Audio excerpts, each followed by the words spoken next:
Paulão, dá um oi pro pessoal aí. Oi, pessoal, eu tô só mandando aqui.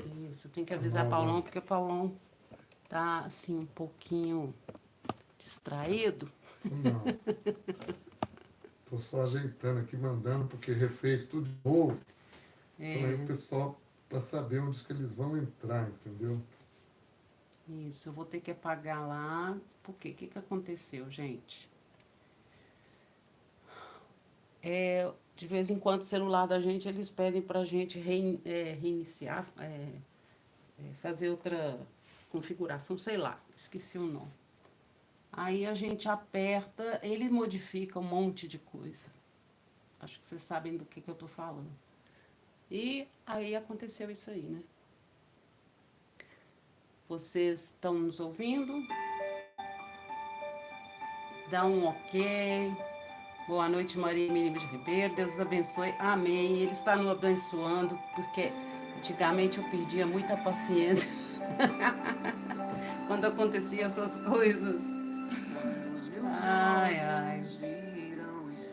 Então, vocês aguardam um minutinho que eu vou fazer algumas coisinhas aqui para regularizar. Você pegou o celular, né? Invadiu meu simples coração.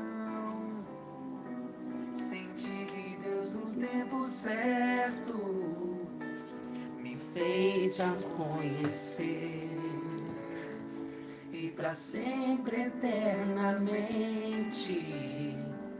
eu vou amar você, querida, te amo, te amo, sou tão feliz assim, porque em ti Deus me amou, querida, te amo, te amo, sou tão feliz, porque em ti Deus me amou, sou tão feliz, porque em ti Deus me amou.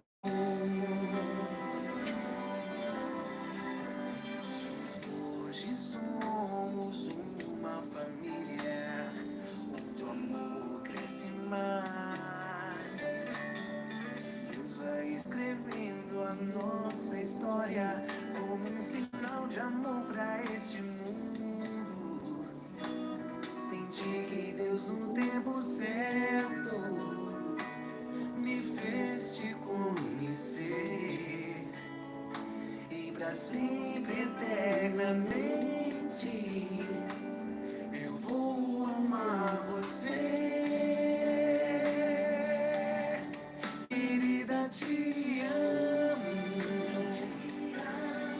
Isso aí, Paulão, você pode começar, mas não mexe muito comigo não, que eu tô arrumando algumas coisas aqui. Boa noite, meus irmãos e minhas irmãs. Louvado seja o nosso Senhor Jesus Cristo. Para sempre seja louvado. Não sei se vale a pena esperar mais um pouquinho, porque teve pessoas que entrou antes e não voltaram para entrar de novo.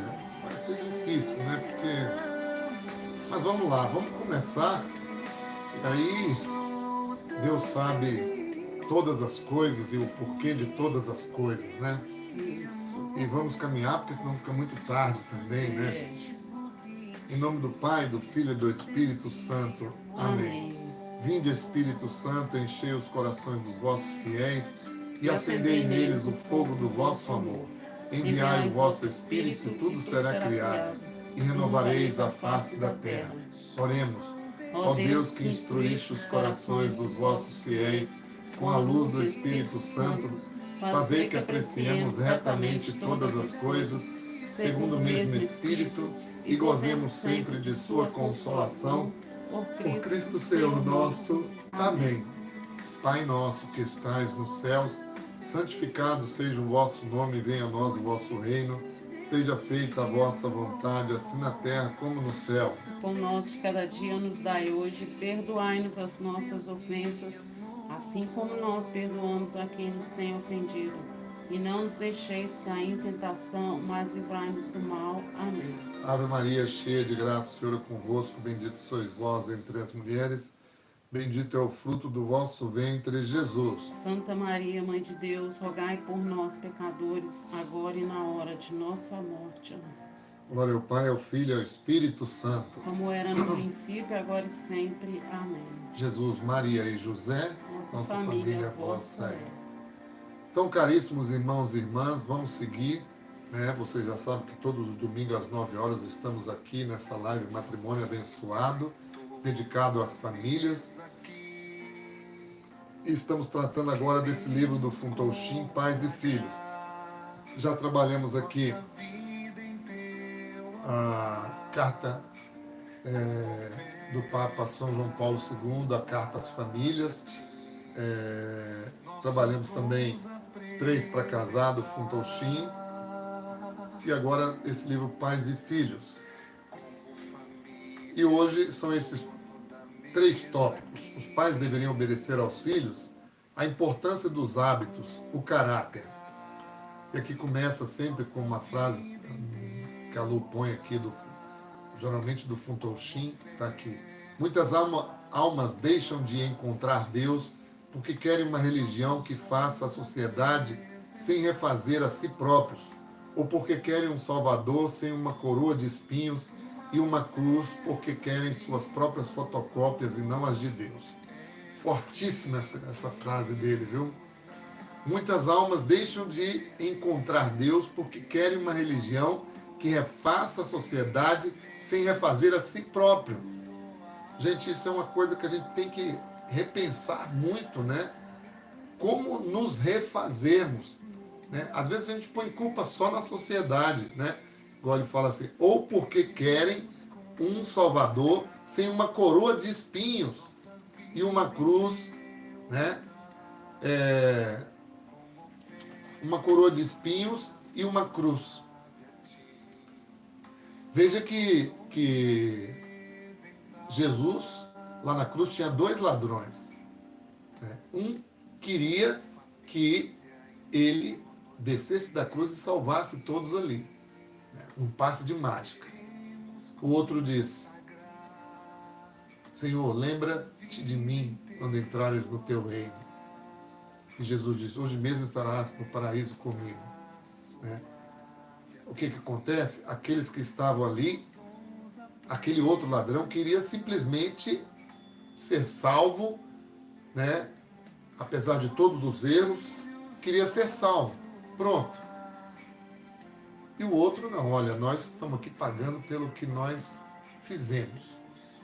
Então, olha, muitas almas deixam de encontrar Deus porque querem uma religião que refaça a sociedade sem refazer a si próprios, ou porque querem um Salvador sem uma coroa de espinhos e uma cruz, sem sofrer. Porque querem suas próprias fotocópias e não as de Deus. E vamos seguindo. Os pais deveriam obedecer aos filhos? Se alguém aceitar sem refletir algumas das teorias educacionais e psicológicas correntes no mundo, a resposta à pergunta acima seria sim. Baseados nessas ideias falsas, os educadores e os jovens infratores apoiariam a tese de que os pais nunca deveriam exercer autoridade sobre os filhos, mas pelo contrário teriam de obedecer aos filhos. O 4º mandamento então diria, pai e mãe, obedecei a vossos filhos. Alguns argumentariam que os pais deveriam obedecer aos filhos por quê? Primeiro, caso contrário, os seus filhos nunca os amarão quando crescerem. Amar significa dar prazer, e se recusar a dar prazer é como não amar. Os pais que não dão aos filhos o que eles querem serão penalizados mais tarde na vida, não sendo queridos. Se os pais não obedecerem aos filhos, mas em vez disso insistirem na obediência, o filho desenvolverá um complexo de culpa, e todo complexo de culpa é danoso. Se os pais insistirem no não furtarás quando um garoto tiver roubado uma bicicleta, ou disserem você terá de devolver o que roubou, o menino desenvolverá por conta disso um tabu, um superego e uma inibição que arruinará a sua vida futura. Posteriormente, ele será obrigado a recorrer à psicanálise para se livrar do complexo de culpa. Terceiro, por insistir na obediência, os pais assim destruiriam a liberdade da criança. Ser livre significa fazer o que quiser. Toda ordem é uma afronta à liberdade. Exigir do filho que ele assuma que se juntou a uma gangue e roubou um carro sem lhe permitir invocar o direito de permanecer calado ao responder à sua pergunta é uma violação e uma destruição das liberdades básicas garantidas pela Constituição desta grande nação. Quarto, se os pais não obedecerem aos filhos, mas insistirem em serem obedecidos, tornar-se-ão assim autoritários, e o que causou todos os problemas políticos no mundo, se não o autoritarismo. Quinto, as ordens desenvolverão um complexo de inferioridade na criança. Nada faz o filho se sentir mais inferior do que ser obrigado a olhar os pais de baixo para cima, como se fossem seus superiores. Um notável educador diz: por que os meus filhos deveriam me obedecer? Só porque têm alguns cabelos brancos na cabeça?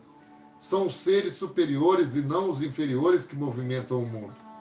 O ego foi feito para ser desenvolvido e desabrochado, e não para ser tolhido. A autoexpressão está sempre certa e a autorrepressão sempre errada. Infelizmente, é necessária alguma refutação para as falsas suposições supracitadas. Então, ele colocou aqui 5, e agora ele vai refutar a primeira, tá? Então, vamos lá, para a gente ver aqui a primeira, como é que ele fala. Os filhos deveriam obedecer aos seus pais, aos filhos, os pais deveriam obedecer aos filhos, por quê? Primeiro, isso é alguns educadores que dizem isso. Porque senão seus filhos nunca os amarão quando crescerem. Aí ele vai refutar essa primeira dizendo o seguinte: o amor dos filhos pelos pais não depende de se estes concedem ou não todos os desejos da criança, mas se possuem qualidades morais que merecem respeito e amor. Gente, tem um livro do Padre Zezinho, agora eu não me lembro, mas até a próxima live, se Deus quiser, eu quero mostrar isso aqui. O Padre Zezinho faz um jogo, né, entre de 1 a 10, ele coloca assim: pais 1, filhos 9, pais autoritários 2, tal. Ele vai colocando esse jogo e diz que como que tem que ficar o resultado disso. Porque se as coisas ficam iguais, já não faz sentido. Não tem condição de ser igual. Pais e filhos são diferentes. Totalmente diferentes. E nós, filhos, nós que somos filhos, devemos obediência sempre aos nossos pais, independente do que eles sejam. Independente. Então, a segunda refutação, vamos lá. O segundo ponto que ele coloca aqui é: se os pais não obedecerem aos filhos, mas em vez disso insistirem na obediência, o filho desenvolverá um complexo de culpa. E todo complexo de culpa é danoso. Então ele vai refutar dizendo da seguinte forma: dizer que reprimir nossas más ações pode ser fonte de complexo de culpa, tornar a autorrepressão algo anormal, é negar que somos responsáveis por nossas transgressões. E negar a responsabilidade é negar a liberdade. Liberdade e responsabilidade andam junto, né? A terceira refutação, né? Ele coloca: por insistir na obediência, os pais assim destruiriam a liberdade da criança. Ser livre significa fazer o que quiser, né? A liberdade não significa o direito de fazer o que você quiser, mas o direito de fazer o que você tem de fazer. A liberdade está relacionada à lei e à verdade. A verdade nos tornará livres. Somente a verdade vos libertará. A liberdade para fazer o que quiser é um direito físico e não moral. Isso é idêntico à libertinagem e à anarquia, que, por sua vez, por reação, criam o comunismo ou o direito de fazer tudo aquilo que se deseja fazer. O comunismo é a organização coerciva do caos criado pela falsa liberdade, a ampla libertinagem. Quarta refutação dele, voltando aqui, ó: se os pais não obedecerem aos filhos, mas insistirem em serem obedecidos, tornar-se-ão assim autoritários. Então, a quarta refutação: A autoridade deve ser baseada na força ou no amor. Ou no amor. Onde há amor, não há sentimento de autoridade imposto. O homem que ama uma mulher lhe dá presentes, mas sem qualquer coerção, exceto o constrangimento da afeição. Porque amo a autoridade de Cristo na igreja, nunca me sinto sob constrangimento, mas sinto a força e o impulso do amor. A última refutação, que é a quinta. As ordens desenvolverão um complexo de inferioridade na criança. Nada faz o filho se sentir mais inferior do que ser obrigado a olhar os pais de baixo para cima como se fossem seus superiores. Então aqui a quinta ele diz: o que há de tão errado em desenvolver um senso de inferioridade? Quando todos se sentem deuses, temos a guerra entre narcisistas. O que é um narcisista, Lu? O narcisista é uma pessoa, aquilo que eu expliquei uma vez, né? Narcisistas são aquelas pessoas, é aquela pessoa que olha muito para si. Tudo tem que, ela é a referência de tudo, tem que sair sempre do jeito dela. A pessoa, todos nós temos, né? Como eu expliquei, todos nós temos um grauzinho aí de narcisismo, né? Que é um pecado, né? A nível espiritual é um pecado. Mas todos nós temos um narcisismo em algum grau. Só que tem pessoas que, como tá aí, né? Que se sentem deuses, que se sentem mais que os outros. Então elas se tornam essas pessoas com um transtorno, né? Elas vão ser sempre assim, a não ser um milagre aí que vai mudar essa situação, mas elas sempre vão funcionar dessa forma. É muito difícil elas mudarem, se isso, elas interpretarem a vida desse jeito e pronto, acabou, fechou. A partir dos 18 anos, entre 16 e 18 anos, a nossa personalidade se instala, viu, gente? Se instala da forma que a gente, né, vai entender a vida. E aí, por isso que diferencia uma pessoa da outra, sendo ela morando na favela ou não, ela pode desenvolver esse transtorno, né? E aí vocês podem estudar muito mais aí, que tem muitas lives explicando isso aí, de médicos, de psicólogos, explicando como que é essa questão. Aqui ele põe um texto do Evangelho de João, no capítulo 3, versículo 30, falando de João Batista. João Batista, quando viu o nosso Senhor chegar, disse: convém que ele cresça e eu diminua. Quer dizer, João Batista não tinha nada de narcisismo. Muito pelo contrário, ele se rebaixa completamente para que Jesus apareça. É a atitude espiritual, né? Totalmente espiritual. A soberba leva à ruína. Quando mais inflado o ego, mais a alma afunda. Isso mesmo.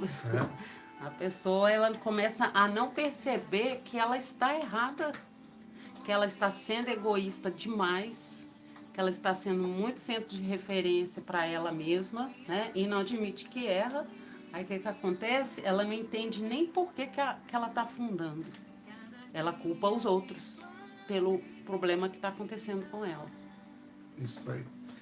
Agora, o segundo tópico, a importância dos hábitos. A desobediência de uma criança é inspirada por diferentes motivos nas diferentes idades. A desobediência de um filho entre 3 e 4 anos de idade geralmente não é nada mais do que a consciência do seu próprio ego contra os outros egos.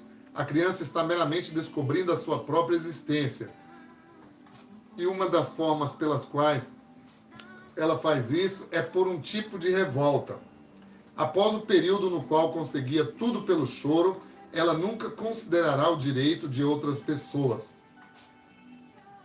Completamente trancada no egocentrismo, não vê qualquer razão para ceder às regras alheias. Interessante isso aqui, gente. Começa na infância, né? Hoje eu estava olhando, eu estava na igrejinha da Pampulha, né? E estava no momento de adoração. E aí, eu me lembro direitinho que eu estava lá sentado, diante do Santíssimo, e tinha uma mãe com 2 filhos. Aí uma dessas crianças, que era menorzinha, se desvencilhou. Lá na igreja da Pampulha tem umas correntes, né? do lado assim, que a criança, ninguém pode passar para lá. A criança simplesmente atravessou aquela corrente como se nada existisse ali. Mas ela não tem essa consciência de que aquilo é errado, né? Pelo menos, acho que é o meu pensamento, assim. Ela foi aquilo ali para ela. A gente vê crianças tomarem atitudes que a gente, assim, assusta, tem hora, mas é falta de consciência, falta de entender aquilo que é certo e que é errado. Em seguida, a mãe levantou e pegou ela de lá e andou com ela lá para fora. Deve ter falado com ela: não pode fazer isso, né? Então, esses limites têm que ser dados, gente. Tem que ser colocado, né? Às vezes a gente se arrisca demais. Esse dia eu vi, aliás, esse dia não, aconteceu acho que ontem, estava vendo uma matéria de um alpinista que chegou numa altura, não sei de que lugar lá, e tinha um buraco. E disse que era um risco muito grande chegar nesse buraco. Aí falava assim, o cara é um dos alpinistas mais experientes. Não interessa. A gente tem que calcular os riscos das coisas quando a gente vai fazer algo que impõe um certo risco de vida, né? Um certo risco de morte, né? É a mesma coisa quando você está na direção de um carro. Você pega uma BR e enfia 160, 180 no carro. Você está impondo um risco, né? Você está assumindo um risco de acontecer alguma coisa, né? Essa velocidade é quase a velocidade que um avião pega voo, né? Ele é um pouquinho mais veloz, mas assim, a gente tem que ter consciência dessas coisas, gente. Então a criança, nessa idade, ela tem os seus. Ainda não tem a sua consciência, mas a gente tem que ir formando a consciência desde pequeno. Os duros choques com outras crianças na escola, onde é forçada a corrigir as suas próprias ilusões do egocentrismo, é uma maneira de superar esse tipo de obediência. A desobediência em um estágio mais avançado, de 7 a 12 anos, é mais autêntica, tanto contra as ordens externas quanto contra o constrangimento. Geralmente, nessa fase, um filho sente a pressão das regras às quais é obrigado a se submeter. O interesse nessa idade tem o mesmo papel do egocentrismo no primeiro estágio da obediência. Por exemplo, eu sou professor de música, dou aula para muitas crianças, né? E eu tenho crianças de todos os tipos, com TDAH, com um monte de... né? E a dose de paciência que a gente tem que ter é muito grande, né?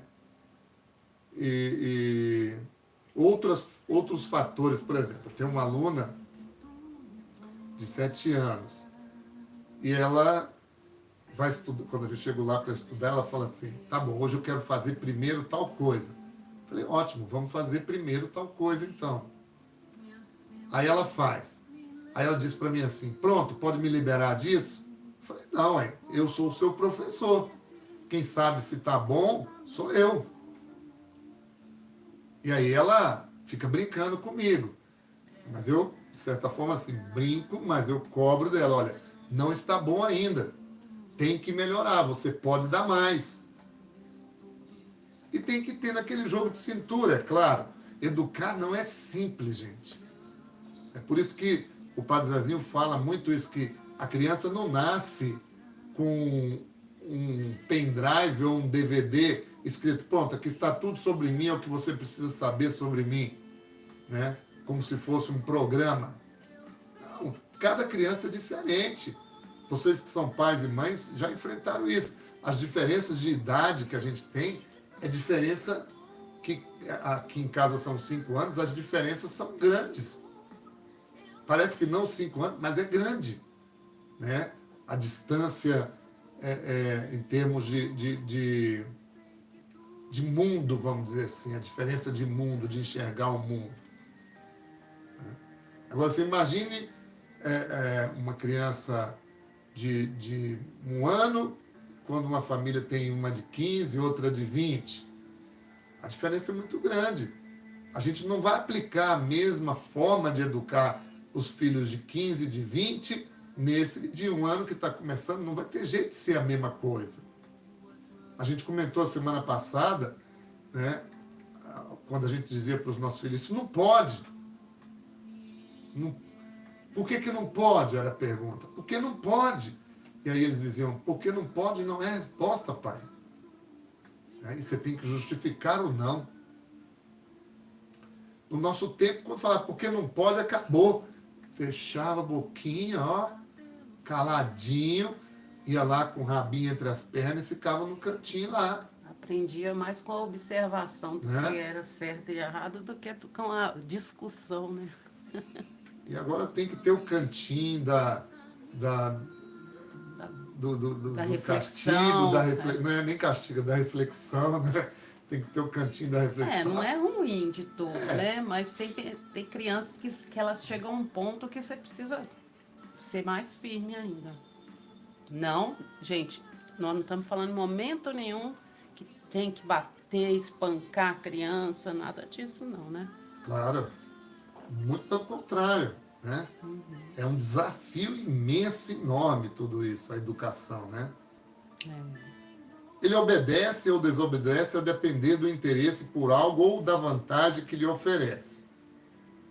Frequentemente os pais creem na falácia de que o filho desenvolverá um complexo caso lhe peçam que faça o que não quer fazer. Nenhuma criança seria educada caso essa ideia fosse levada adiante. O pai que opta por deixar o filho fazer o que quiser, o faz sob o falso pretexto de respeitar a liberdade da criança.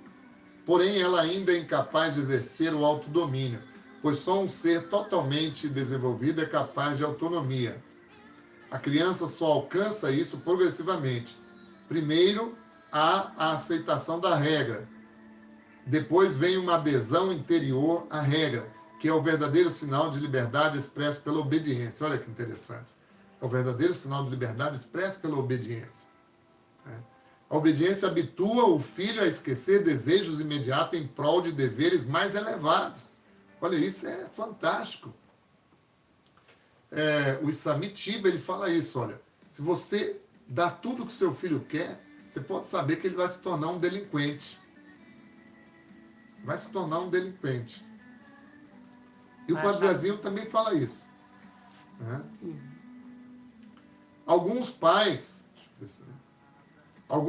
sabem que são incapazes de exigir obediência e por isso rendem-se diante da desobediência. Carecendo de dignidade moral, permitem dignidade moral. O resultado é que o filho logo se torna escravo dos seus próprios caprichos, que são muito mais imperiosos que são muito mais imperiosos do que qualquer mandamento que lhe possam ser dados.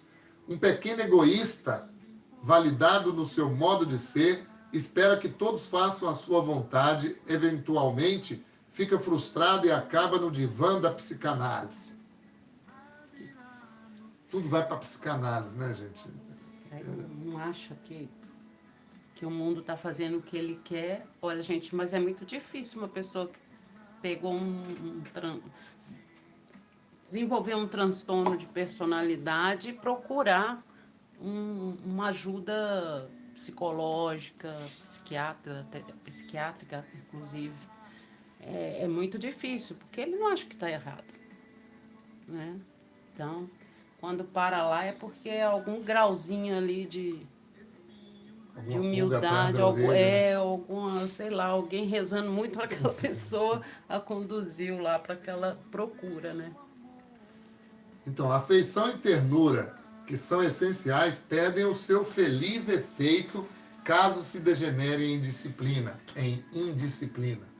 Os pais que não são queridos nos lares de filhos já adultos são uma evidência de verdadeira falta de afeição dos filhos. Os pais que nunca exigiram respeito pagam a pena depois da vida. Pagam a pena depois na vida, onde a verdadeira autoridade nunca há qualquer necessidade do pai ter de defender a sua dignidade. Em vez disso, o pai defende o filho contra si mesmo. A verdadeira autoridade deixa o filho consciente da sua própria falta. A falsa autoridade faz o pai se defender. A autoridade é um apelo à obediência ou à vontade de aderir a uma regra por parte do filho. Deve haver algum paralelo entre o uso da autoridade e a maturidade moral da criança. O ato exterior de obediência precede a virtude da obediência.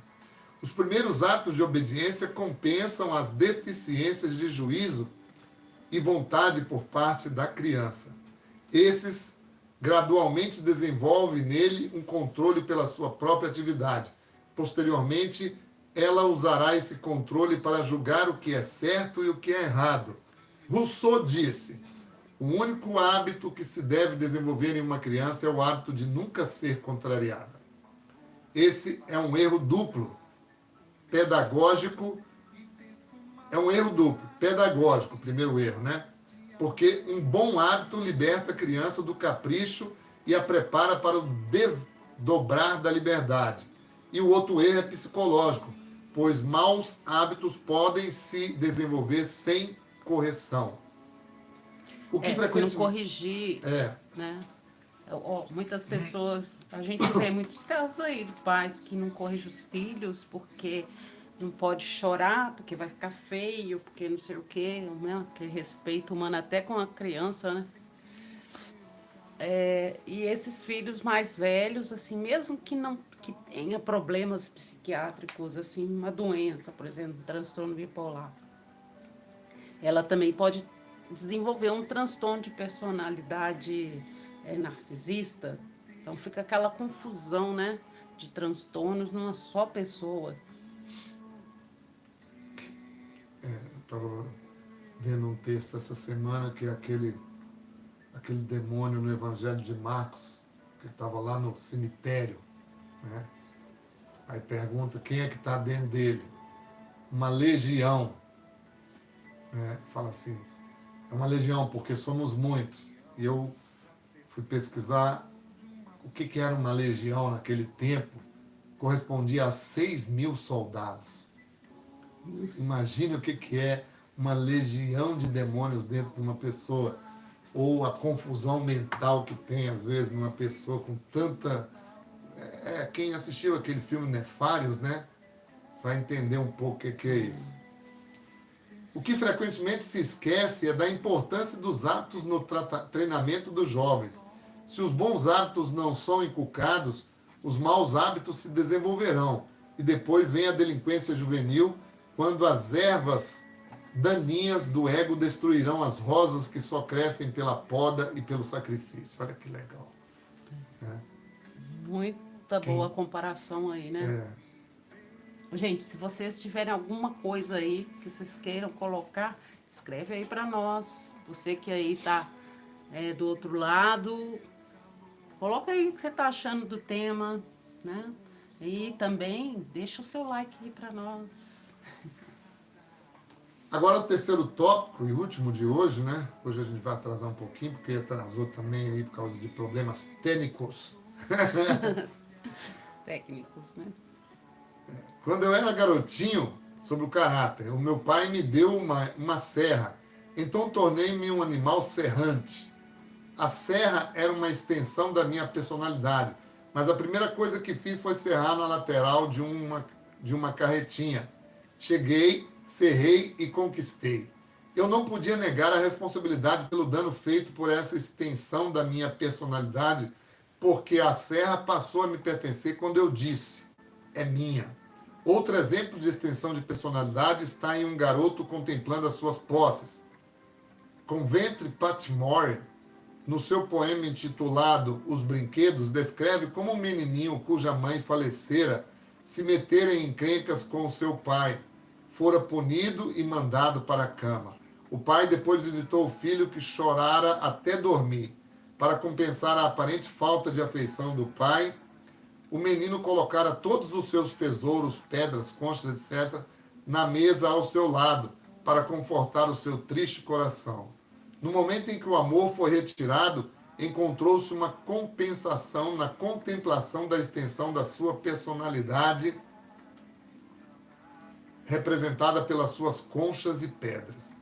Parece haver um excesso de compensação pelas perdas de personalidade através da aquisição de coisas.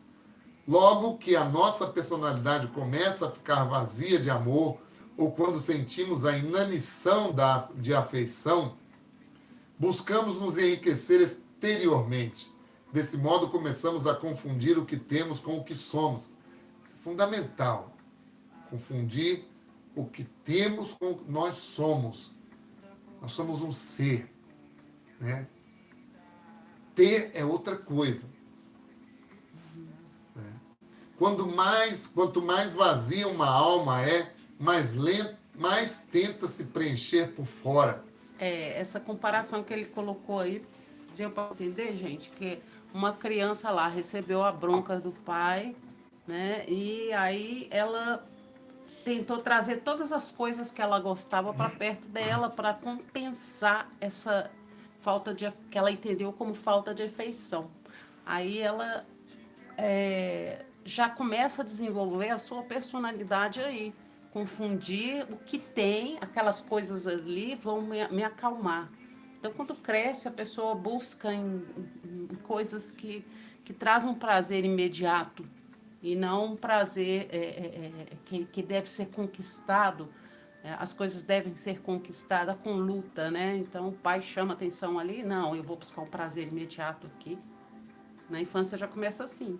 Então, por isso que vai formando a personalidade na infância, não depende 100% dos pais, mas tem coisas aí que a criança também vai interpretando.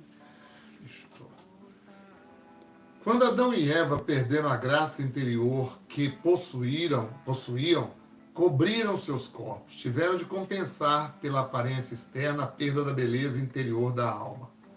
As pessoas dadas ao luxo excessivo são as mais vazias por dentro.